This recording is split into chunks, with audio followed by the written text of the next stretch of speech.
Hey, I'm Amanda from Trifecta Fitness. We're proud to be Clarksville's new Get Fit headquarters. Trifecta Fitness is a state-of-the-art spin and strength training studio. Our spin studio is truly one of a kind in this area, complete with 20 state-of-the-art live fitness bikes and an incredible sound system. Our strength training is done in small groups of 6 or fewer, and all of our strength and spin classes are scalable for every level of experience. Come see us in the heart of Clarksville, just behind MAPCO at the corner of Old Trenton Road and Wilma Rudolph Boulevard. Call us for more info at 931-542-6265 or download our Trifecta Fitness app for a full list of upcoming classes.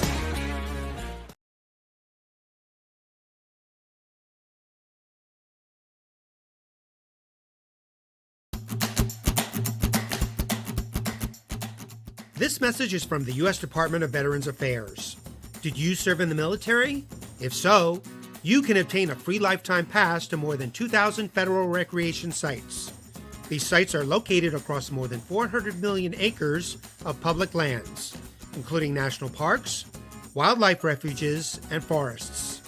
The lands host activities to fit any lifestyle: hiking, biking, fishing, camping, and much more. Gold Star families are also eligible for these free lifetime passes. Plus, they cover entrance fees for a driver and all passengers in a car, or up to 3 additional adults at sites that charge per person. Obtaining one is easy. Just go to the National Park Service website, nps.gov, or the National Park Service app.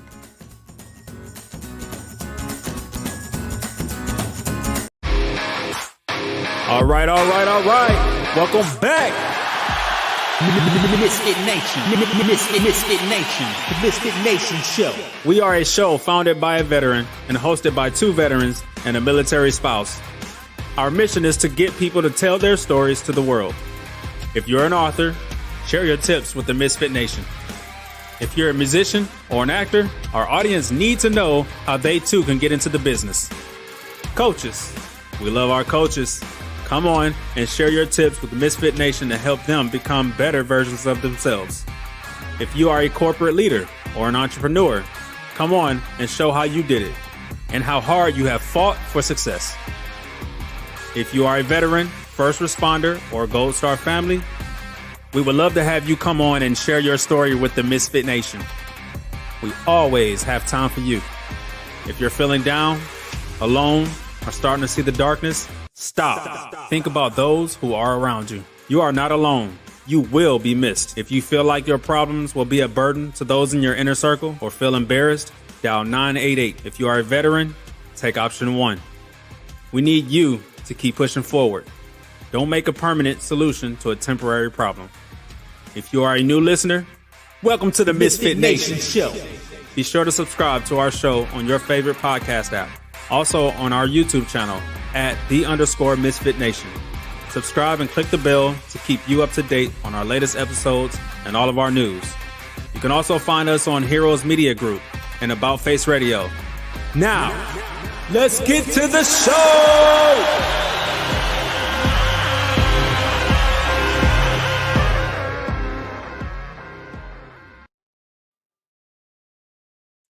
All right. Welcome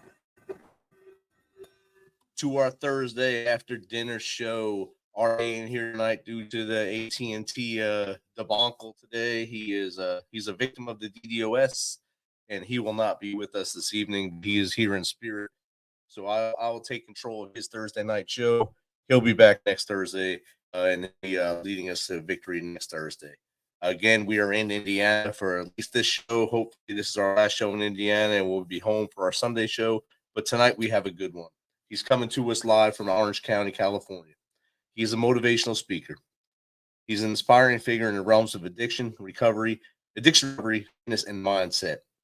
He's struggled with addiction since the age of 12, faced numerous challenges, including multiple stints in rehab.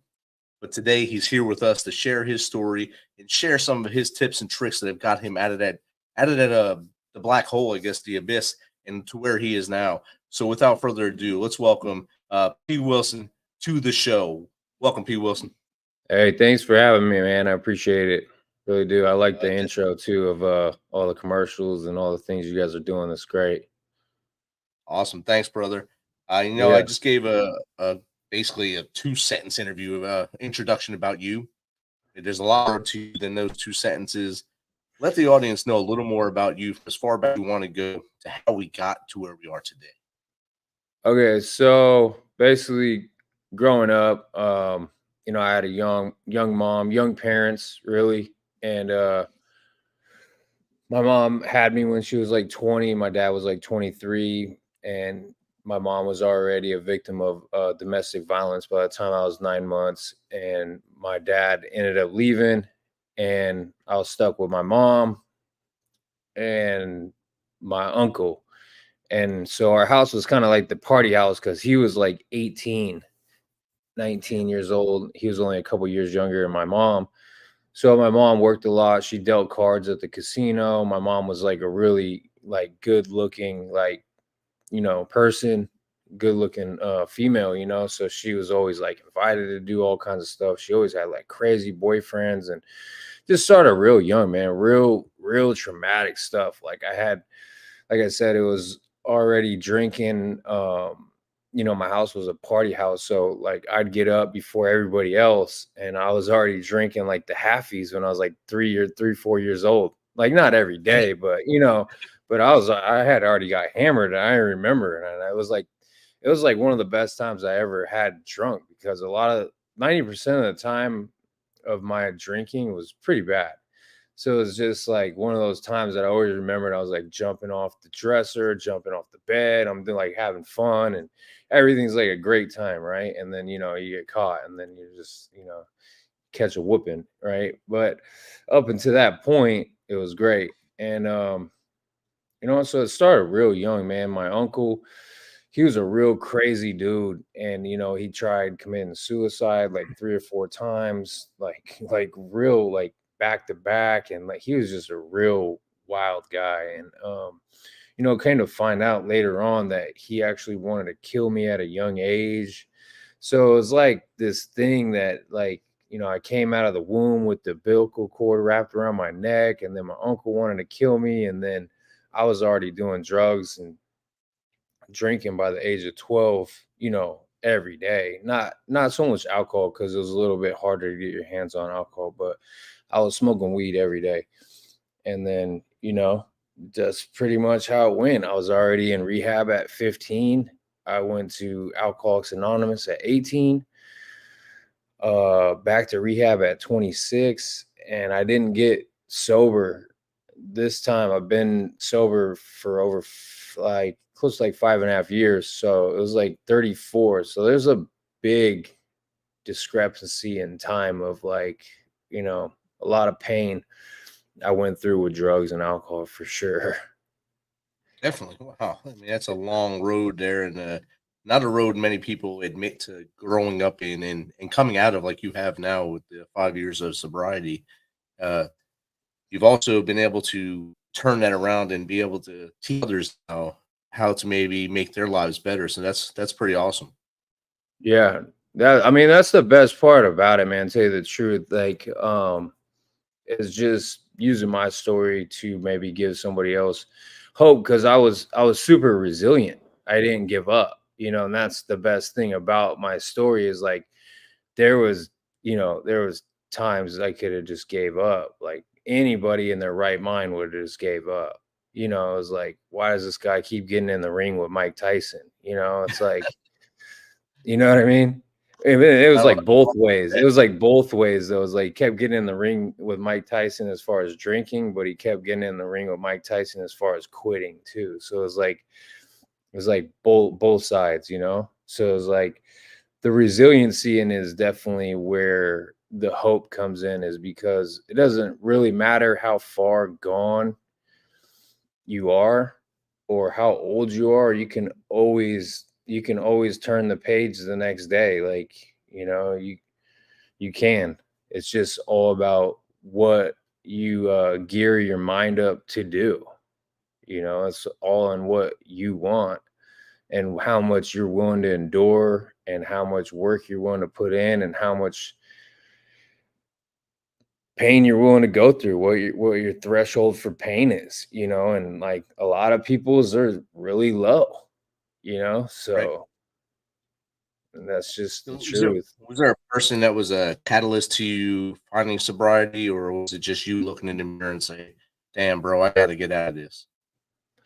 Well, I mean, it was a couple instances in my life to where it was just a real sad fact that I had to give it up. And, like one of them at the end, I had went to my mom's to detox for like the fifth time in like 1 year. And it was just this miserable drive.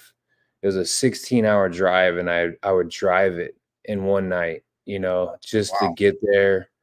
And I'd be smoking, 2 packs of cigarettes on the way down there just to kind of to stay awake and just kind of keep my sanity. And, it was just like the last time. It was like the last straw. My daughter lived down there, and she just like looked at me, and she's just like crying. And I'm just like, man, I just can't do this no more. Like this is it. And, I a year later after that, I started getting into the fitness thing. And because I was overweight too. And I traded one addiction for another. I traded food for drugs and alcohol and gambling and all that stuff. So it was like, all right, we'll give up drugs and alcohol, but then we'll just eat whatever we want. And we'll make these massive bets or whatever to get our adrenaline going. And uh so I got into the fitness, and I didn't really know what I was doing.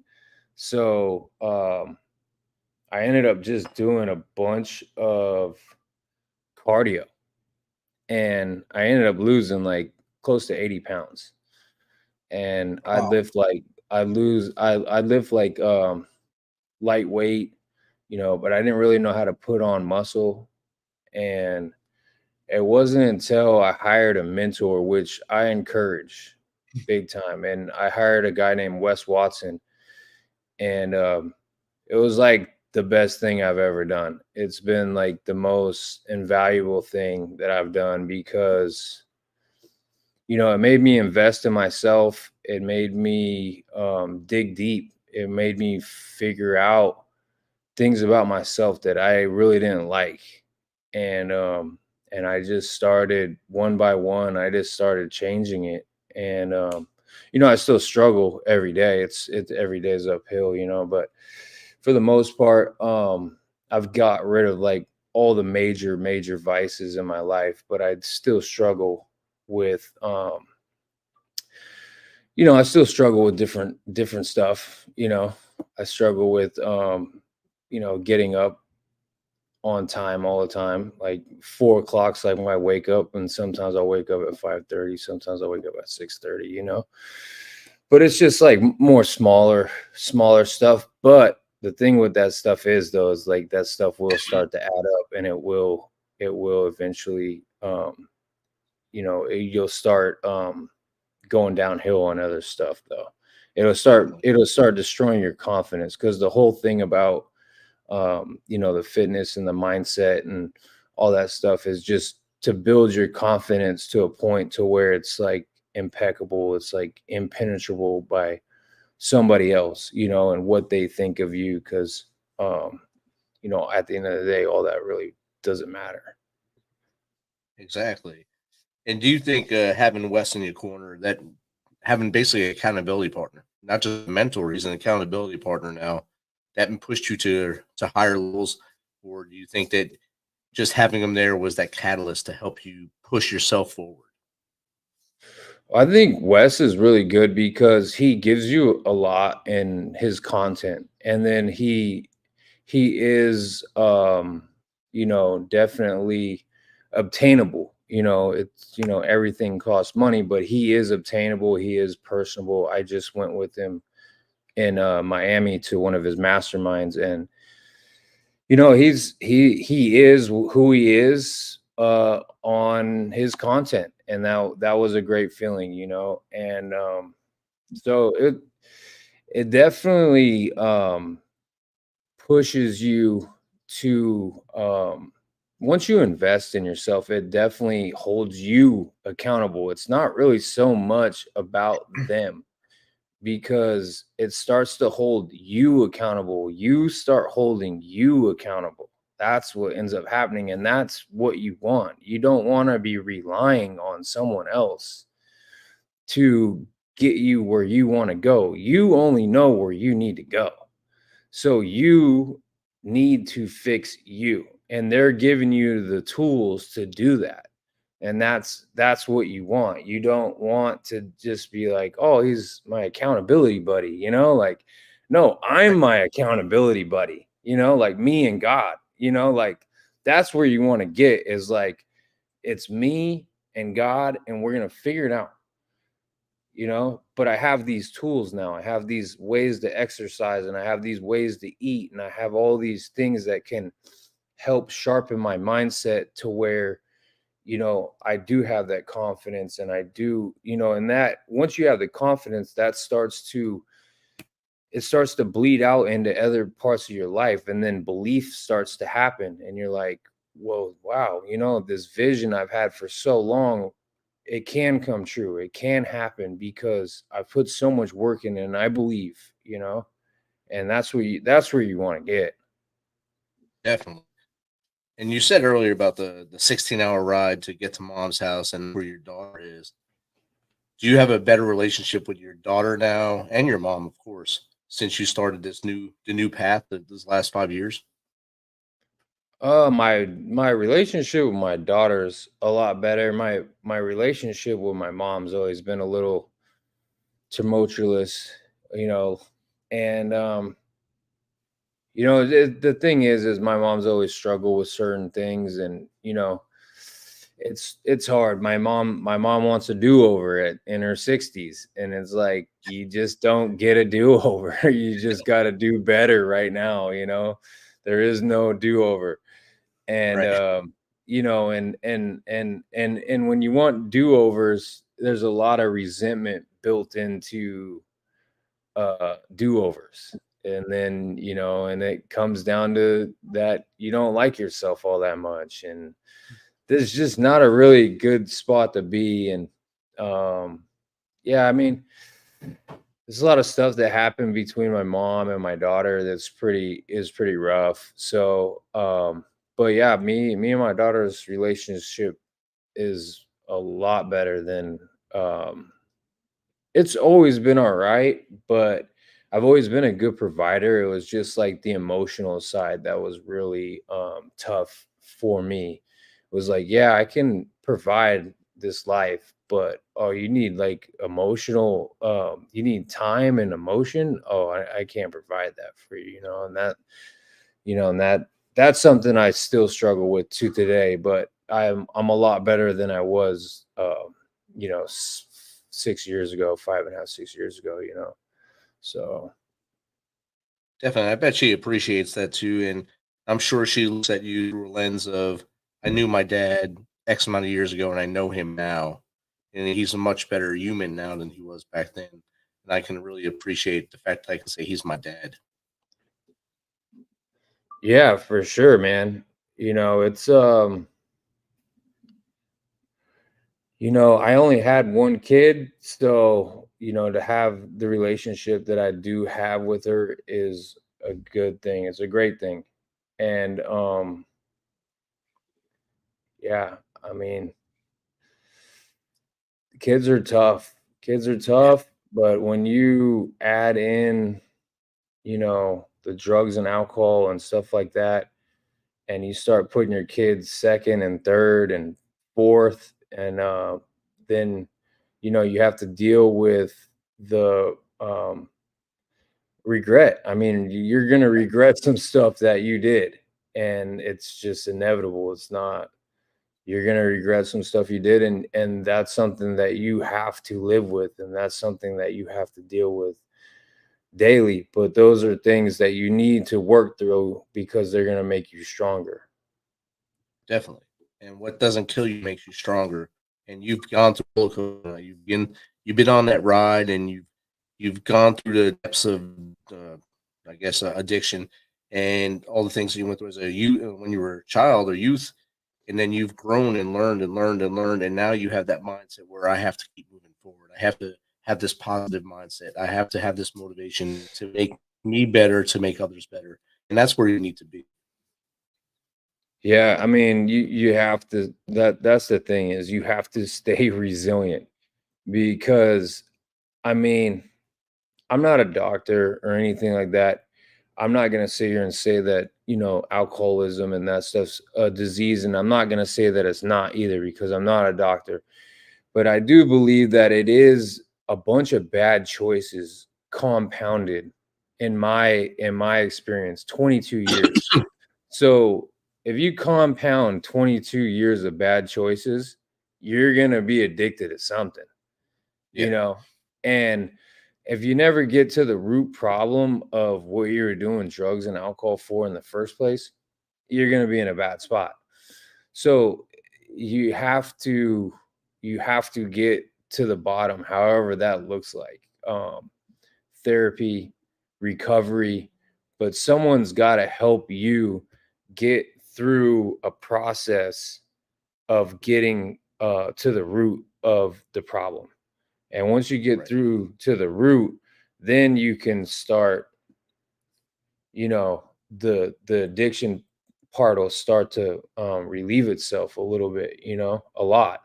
And then you start adding God in there, and then you move on to like fitness and eating cleaner, and then you start adding all these tools in, and then before you know it, you start thinking, it was not a disease, like I just made a lot of bad choices over 22 years. And of course I'm going to be addicted, and that's my personal opinion, but Definitely. I will say this, that because I compounded those 22 years, if I was to drink, like say tomorrow, it would have a lot lasting effect on me than it would maybe somebody that hasn't had that much of a tumultuous history with it. So there is a lot of variables in it. I just think if you replace a lot of those bad habits with good habits, you can get yourself undug. You can. You just have to stay resilient. You can't give up. And you can't die. The thing is nowadays it's really dangerous to use drugs. It wasn't as dangerous for me, It was still dangerous, don't get me wrong, but it's a lot more dangerous nowadays than it's ever been. So you can't give up and you can't die. So that's the only way you're gonna have a chance. Definitely. Today, me and my team, we were driving back from our mission today, and we're coming down US Highway 50, and we looked off into the front on the right side over an overpass, and there was a person in bad shape sitting on the side there, sitting on the top of a bridge, and looking out of her wits. And not one of us said a bad thing about her. We just said how many bad decisions led to her getting to this bridge right here and where she is right now, and trying to hitchhike off a bridge right now to get at point X. And how many people are like that in our country right now? And like you said, right now is probably the worst time to be addicted to a drug, because there's so many evil things in those drugs right now, like fentanyl and such, that are trying to just kill you as soon as you take more. You see people in San Francisco, I think it is, where they're bending over. They look like zombies after they take their drugs. It's horrible what our country has come to with the drugs, but there are ways to recover. You see the videos where people say, "We do recover. We make it out of this. We do recover." And you're right now a poster of "we do recover," because you're doing all the right things now. And you just said you reflect on those 22 years of bad decisions, and now you have 5 years of awesome decisions to help you get out of it. Yeah, and I think it's all correctable. I mean, I was a case where I was like this close from being the person on the street yelling at the street. Like there was like there was a couple moments it could have easily ended up like that. Luckily, I had a loving family that still kept giving me chances. At least my mom, she gave me that one last chance to like, look, you got to get it this time, and she did. And I'll always appreciate her for doing that. But these things are all correctable though. You might only be able to make small dents in it, but any dent's better than nothing, and what's even better is taking the wrong approach to this. Because I feel like a lot of people take the wrong approach to correcting this epidemic pretty much. Definitely, 100% they take the wrong approach, and they listen to the wrong advice as well. There's other people that are going through the same route they're on, and they take advice from. It's like two criminals taking advice from each other how to not rob that bank when they're trying to rob the bank. When you're in addiction, and you can't rely on that same person to do it. So I think a lot of people have that the person this year and the person this year telling them bad things, and they don't know which one to listen to. And sometimes it takes you to just wake up and maybe splash that water in your face, look in the mirror, and say, "Hey, I I have a lot to live for. I can do this and move forward."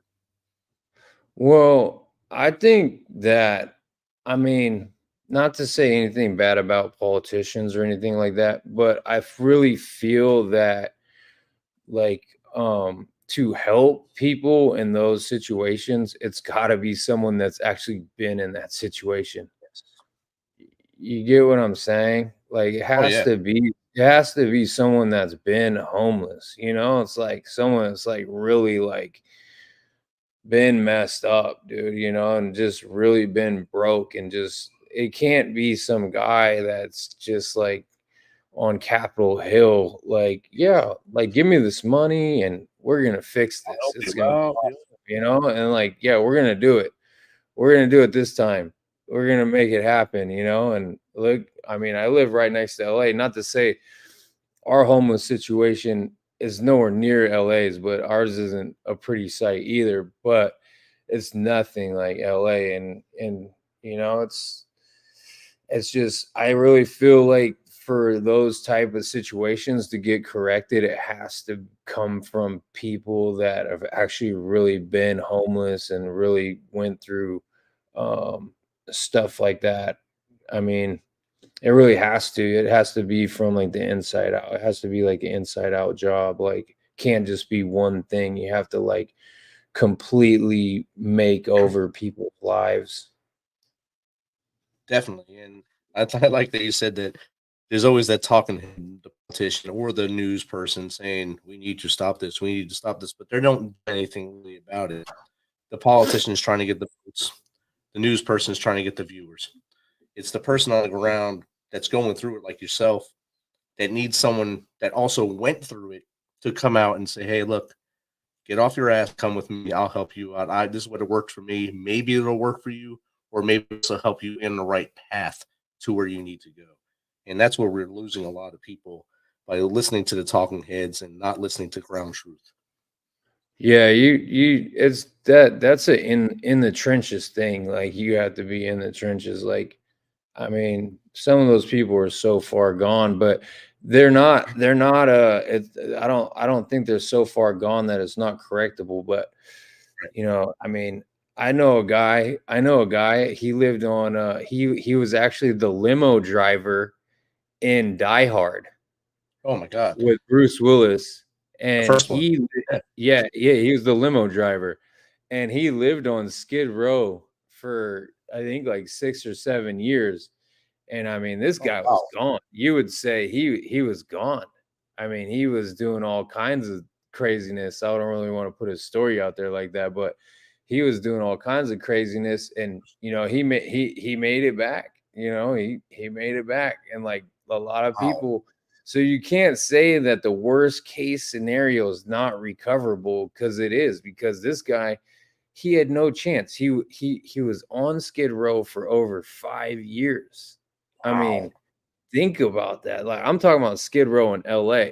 So this is like to come off Skid Row after being out there for 5+ years. If he can do it, it can be done. It just depends on what plans are in place and who's quarterback in the play, you know? Pretty Who's in much. charge of that? Yeah, Yeah. 100%. Yeah. So, and it's like, do you really want to fix it? I don't know. I have no idea, because ever since I've lived out here, it just keeps getting worse and worse. And I Pretty mean, much.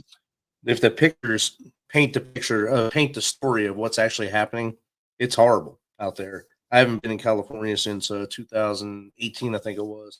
I was in San Diego by the Gaslight District, and when the sun starts to go down, almost can't just grows up right behind I guess the rich area there, and every block is nothing but tents. And I was like, wow, this is America. And I had been overseas for so long. I said, it can't be that bad in our own country. And it was that bad right behind where I was staying in San Diego. So it's an eye opener to see it. But I know we do, like I said earlier, we do recover. You did recover. People can recover if they're motivated to do it. They have that mindset and resilience to make it through it. And I think you're a testament to that as well, because you admitted yourself 22 years is a long time to be out there. And you made it right now, 5 clean fitness. You're in a motivational speaker. And if on your profile it says hip hop, and P. Wilson's, I guess, your stage name for hip hop. But Yes, sir. do you record, or what are you doing with that? I do. I just put out a song the other day. It's everywhere. It's called Ice Tea.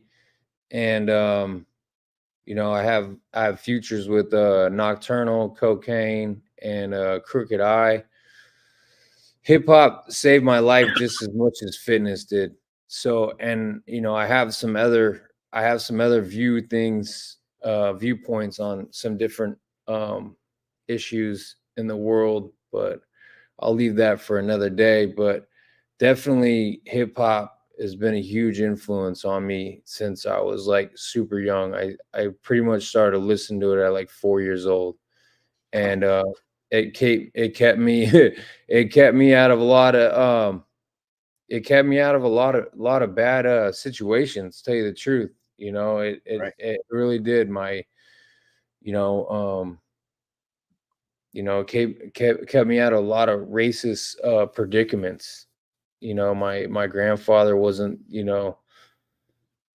was who he was, and he spread that down, and then it just, I was able to avoid that somehow, and I just blocked it all out, and I'm a better person for it, because I've seen what that does to people's lives. It just completely destroys them, just like anything else. Yeah, it's almost like a virus. Once you get that hate in your blood, it becomes a virus to yourself and to those around you, to kill you and those around you. And I'm glad that hip hop was able to steer you kind of clear of that and help you out. Who's your biggest influence as an artist as far as hip hop? Tupac, Nipsey Hussle, Jay-Z, E40, 50 Cent. Yeah, those are probably my go-to 5 right there. So that's a wide band too, different styles, almost all of them different styles. So that's good right there. In the early '90s, I was a DJ in New Jersey. DJ Breeze was my name, and I loved hip hop. I still do now, and my wife is big time in hip hop today. She dressed up with her Run DMC outfit dressed up for the '80s '90s day for school. She had her Hell hanging yeah. on, chain, her Adidas sweatsuit, and so we still live kind of in the periphery of the lifestyle, just based on where we grew up and how we grew up. So it's something that we enjoy as well. Just like you, it saved you. It saved you from many turn-ins. It also saves many people around the world. Around our country. Some people don't want to admit it, but it does. Yeah, I mean, it's just like anything else, man. You're just gonna have your bad parts. You're gonna have your good parts, and it's just, that's the world. You're not gonna get along with everybody that you meet. It's just not gonna happen. You know what I mean? So it's like 100%. everything's gonna have its good parts, its bad parts. It's just it's just being human, you know. I think people put too much emphasis on oh, it's bad or it's good, or well, it's both, you know. It's just being human, you know, pretty much. So I think people just need to learn how to be human. And actually talk to people, and not just listen to what people say about them. Talk to it, like me and you talking to each other right now.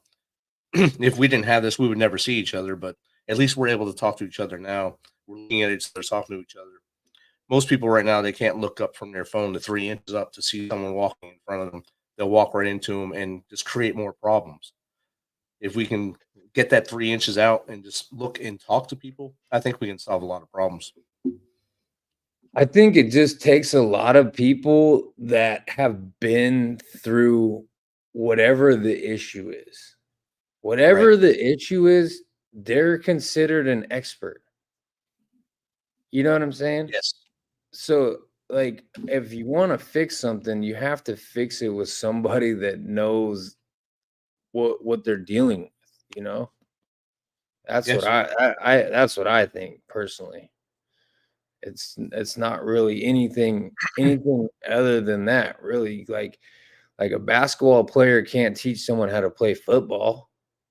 You know True. what I'm saying? And that's why It's most of just them are like basketball. he plays basketball. He doesn't play Right. football.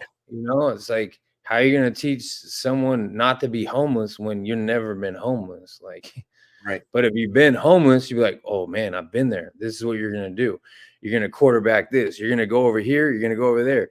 You're gonna get this bus pass. You're gonna go to this job. You're gonna go over here, pick up this suit. You're gonna pick up this. You're gonna pick up, they're gonna quarterback this whole list of things that you should do if you're coherent enough to go get a job.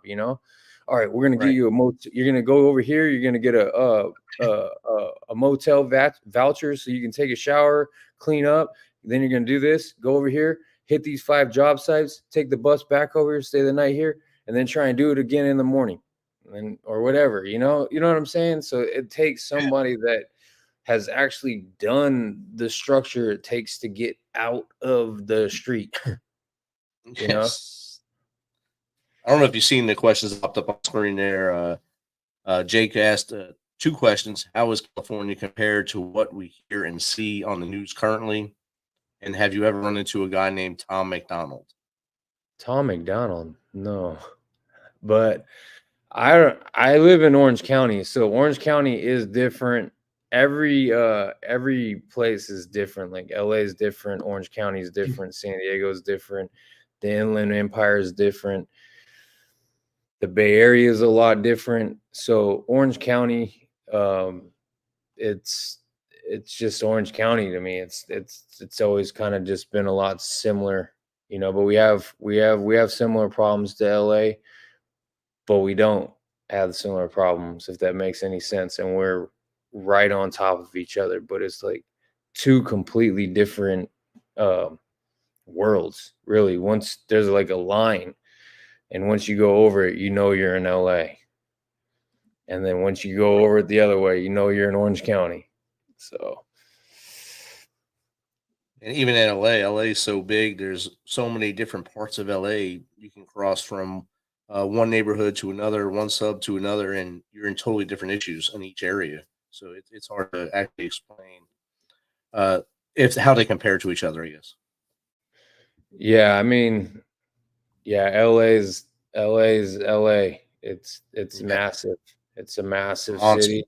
You're not gonna know, if you don't know LA, you don't know where you're at ever. Unless you're in Hollywood, and then you'll have kind of like the Studio City, Hollywood area, Sunset Boulevard, you'll have an idea. But once you venture out past that area, yeah, if you don't know LA, you're not gonna know where you're at all. It's all gonna look the same before you know it. You're gonna be somewhere you don't want to be. I think you can put any city in front of that sentence and say the same thing: New York City, San Fran, Detroit, Houston, Dallas, and you'll be in the same situation. Oh, for sure, for sure. 100%. But between Orange County and LA, I think there's 14 million people. Jesus Christmas. That's a lot of folk. It's a big difference, because I just got back from Miami and I thought Miami was big. No. It's it's still a decent sized city, don't get me wrong, but it's nothing like out here. This is the concrete jungle. Literally. Definitely. And it's There's something that people there is nothing like Southern California. Most people know LA from Ice Cube movies, from Friday or Boys in the Hood and stuff like that. And they see one block, really. It's really one block of the neighborhood that they're showing. And it spreads out a lot more, and it's intense out there. Oh, it's massive. And it's all flat. It's massive. Like, I mean, literally, there's nothing like Southern California. I mean, there's nothing like it. I mean, you have San Diego has close to 5 million. Orange County has close to 5 million. LA County's probably upwards of like close to like 11 million. And then you have the Inland Empire that's probably like 3 or 4 million. So that's all right here. You got like 25, 30 million people living on top of each other. It's massive. It gets intense, I'm sure. It's massive. Yeah. So where do you see yourself in 5 years? Where do I see myself in 5 years? Man, I mean, helping as many people as possible on the biggest scale possible. Either, using music as a vessel, or coaching as a vessel, motivational speaking as a vessel, movies as a vessel. I don't know, man. I'm gonna throw darts and I'm gonna figure out what hits, man. And I've put my 10,000 hours in music. I feel I've been writing rap since I was like 17, and so I'm thinking music's gonna get me there. But we'll see, man. All I know is I'm not gonna give up. And at the end of the day, if you don't give up, you can never lose. So, but my end goal is to be able to help as many people as possible in various issues, and kind of show how you can do it, and maybe people could take the blueprint that I got designed in my head and manufacture that in their city. And I mean, for me, I'm gonna do it where I'm from, because this is where I live. But maybe someone can take my blueprint if it ends up being successful, or when it becomes successful, and they can do it in their city and then do it in another city, and they can start correcting some of these problems, Yeah. You can find me on Spotify. Okay, Spotify. It's under P. Wilson. P. Wilson Ice-T. P. Wilson Ice-T. Okay. Awesome. Yeah. And part of my family of podcasts, Homefront Sit Rep podcast, hosted by David Willis, said, "Never give up is the key." Yeah, you can't give up, man. You give up, not only you're gonna lose, but one day you're gonna wake up and you're gonna look where you could have been, or and it's just, I gave up on sports when I was young, man, and I always regretted it. And I let certain things in my life, like teachers, tell me I was a bad kid and all this stuff, and I listened to it. And I was like, oh, maybe I am a bad kid. So what do bad kids do? They usually hang out in the streets. So that's what I'm going to go do. And I'm going to start doing this, and I'm going to start doing that. And then it just started snowballing, and I gave up on it. And I let one person tell me I let one person affect me. And I gave up on the most meaningful things in my life, was basketball, baseball, and football, and especially basketball. And just like that, it was gone. Wow. And that's why nowadays I'm so resilient, because that had such a big effect on me then to give up something that I loved that quick, that I can't ever do that again. Definitely. If you can give advice to the audience here, our audience is based up.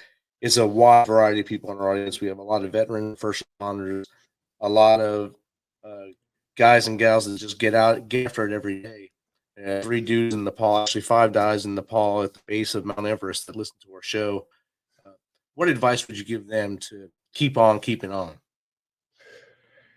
I mean, it's a war out there, man. It's a war, but you're gonna need guys like us to help you fight the war in the streets, man. I'm telling you, like, especially when it comes to drug addiction, because the way that people have approached this problem ain't the right way. Right. It ain't the right way. And, you know,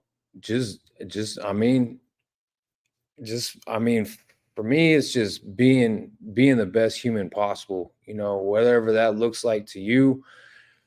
I would just be the best human possible, because at the end of the day, you know, you can't drown unless you let water in the boat, you know? So we're all human, you know, we all come from different walks of life, and just can't let water in the boat, man. And you start letting things bleed into your life that don't make sense. And, you know, you start having hate in your heart and different things like that. And it's going to be real challenging trying to have that human attachment, you know. Definitely. The human element, sorry. Great advice for the audience right there. How can people get in contact with you if they want to maybe just chat with you, have you on their show, or maybe learn more about you? Right now I'm just on Instagram, so it's askp.wilson. Again, that's askp.wilson. And I'm hoping to be on more platforms, but right now I'm just trying to get really good at one. And I'll have YouTube up here pretty soon. And yeah, just working a lot of stuff behind the scenes with people that know what they're doing as far as social media goes. So, but right now that's where you can reach me. That's where a lot of my content's at. And, you know, I share a lot of stuff that I've been through, and stuff that I'm doing and stuff I got coming up. And just my daily routine is a big one. You know, if you don't have a daily routine, you know, I get up, read books, you know, eat good food, and work out. And that's pretty much my foundation to start off a good day. So if you start doing that, you'll start winning. Awesome. Brother, thanks for sharing your story with us tonight. Your journey is amazing. I can't wait to see where you are in 5 years. And if you ever think about making an intro song for the Misfit Nation, we'll gladly take it. For sure, man. Got here the whole time. We'll give you some more props every time we start the show. Oh man, I appreciate you, man. Thanks for having me, man. Thank you, Jack. Definitely, brother. Yeah. Everyone back, let us know when you hit it big, and don't forget us. Come back and talk to us. No, I won't, man. I won't. This has been great.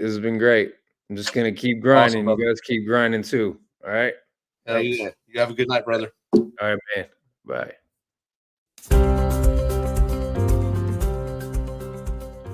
This is a message from the U.S. Department of Veterans Affairs. Got a question about your VA benefits, healthcare, or eligibility? Go to va.gov, where you can access a new interactive chatbot to ask questions 24/7. One can still browse va.gov for information, but you can now ask specific questions to the chatbot, like what's the PACT Act? How do I apply for disability benefits? What's my claim status? You can access the new feature through va.gov's Contact Us page. Then click on the Start Chat button. The chatbot will continue to improve veterans' access to information about the benefits and services they've earned. This is one way VA is offering seamless and secure access to its online resources.